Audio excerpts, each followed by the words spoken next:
هاد البلاد الكباش تاعها مشهورين على تاريخها، نسمعوا بها من العيد الكبير للعيد الكبير، وبالطبع هي رومانيا. فخلونا نعرفكم شويه على تاريخها. هذا اضخم قصر موجود في اوروبا، بناه رجل واحد على احلام الشعب كامل. في القديم رومانيا كان يحكمها الزعيم تشاوشيسكو. بعد زيارته لكوريا الشماليه سنه 1971 انبهر بفكر المدينه المثاليه. صرح احد الايام: ساترك اثر كبير في رومانيا قبل رحيل. في الحقيقه كانت رغبته تخليد نفسه كامبراطور. هدم اكثر من ربع العاصمه بوخارست، حتى الناس اجبروا بترك منازلهم فقط ليبني هذا القصر البرلماني الضخم. ارتفاعه 84 متر و92 متر تحت الارض. بنى فيه انفاق سريه تصل حتى مطار بوخارست للهروب في حاله حدوث ثوره ضده. بعد 5 سنوات من بدايه البناء اندلعت الثوره الرومانيه وسقط نظام تشاوشيسكو واعدموه مع زوجته امام الناس. الى حد الان الشعب الروماني يعتبر هذا المبنى كرمز لصمود البلاد. الغلطه طحت في المعبد تاعهم هنايا، راهم يعبدوا.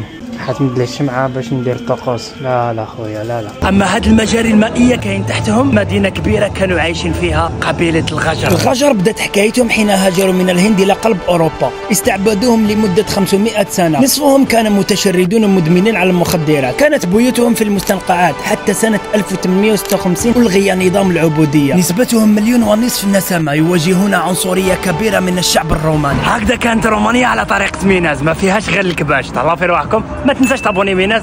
سلام.